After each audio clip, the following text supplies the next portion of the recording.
ಸೂರ್ಯೋದಯ ನ್ಯೂಸ್ಗೆ ಸ್ವಾಗತ. ಇಂದಿನ ಸುದ್ದಿ.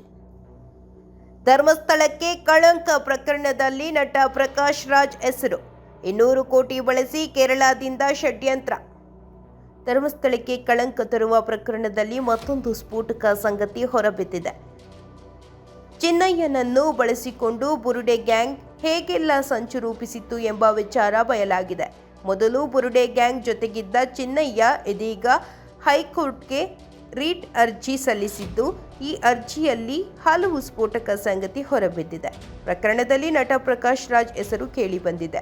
ಅಲ್ಲದೆ ಧರ್ಮಸ್ಥಳ ವಿರುದ್ಧ ಷಡ್ಯಂತ್ರ ಮಾಡಲು 200 ಕೋಟಿ ಬಜೆಟ್ ಮತ್ತು ಕೇರಳದ ಹಣದ ಲಿಂಕ್ ಪತ್ತೆಯಾಗಿದೆ.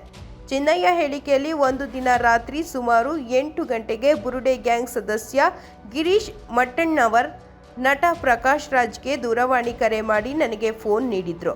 ಪ್ರಕಾಶ್ ರಾಜ್ ತಮಿಳಿನಲ್ಲಿ ಮಾತನಾಡಿ, ಗಿರೀಶ್ ಮಟ್ಟಣ್ಣವರ್ ಅವರು ಏನು ಹೇಳಬೇಕೆಂದು ಸೂಚಿಸಿದ್ದಾರೋ ಅದನ್ನು ಅಧಿಕಾರಿಗಳ ಮುಂದೆ ಹೇಳಬೇಕು. ಅವರು ಹೇಳಿದಂತೆ ಕೇಳಿದ್ರೆ ಜೂನ್ 29ರಂದು ಬಂದು ಅಪ್ಪಿಕೊಳ್ಳುತ್ತೇನೆ ಎಂದು ಹೇಳಿದರು. ಹೀಗೆಂದು ಹೇಳಿದಾಗ ನಟ ಪ್ರಕಾಶ್ ರಾಜ್ ಹೆಸರು ಉಲ್ಲೇಖಿಸಿ ಚಿನ್ನಯ್ಯ ರೀಟ್ ಅರ್ಜಿಯಲ್ಲಿ ತಿಳಿಸಿದ್ದಾನೆ. ಧರ್ಮಸ್ಥಳದ ವಿರುದ್ಧ ಪಿತೂರಿ ಮಾಡಲು ಒಟ್ಟು 200 ಕೋಟಿ ರೂಪಾಯಿಗಳ ಬಜೆಟ್ ಸಿದ್ಧವಾಗಿತ್ತು. ಈ ಸಂಚಿನ ಭಾಗವಾಗಿ ನನಗೆ 50 ಲಕ್ಷ ರೂಪಾಯಿ ಕೊಡುವ ಆಮಿಷವನ್ನು ಮಹೇಶ್ ಶೆಟ್ಟಿ ತಿಮ್ಮರೋಡಿ ಒಡ್ಡಿದ್ರು. ಈ ಷಡ್ಯಂತರಕ್ಕಾಗಿ ಕೇರಳದಿಂದ ಹಣ ಬಂದಿತ್ತು. ಇನ್ನು ಚಿತ್ರದುರ್ಗದ ರಾಮ ನಾಗರಾಜ್ ಎಂಬುವವರು ಕೂಡ ಇದಕ್ಕೆ ಹಣ ನೀಡಿದ್ದಾರೆ. ತಮ್ಮ ಪತ್ನಿಯ ಬ್ಯಾಂಕ್ ಖಾತೆಗೆ ಹಣ ವರ್ಗಾವಣೆಯಾಗಿರುವ ಹಾಗೂ ನಗದು ಹಣದ ವಹಿವಾಟಿನ ಸಂಪೂರ್ಣ ವಿವರಗಳನ್ನು ಚಿನ್ನಯ್ಯ ನ್ಯಾಯಾಲಯಕ್ಕೆ ಸಲ್ಲಿಸಿದ್ದಾನೆ.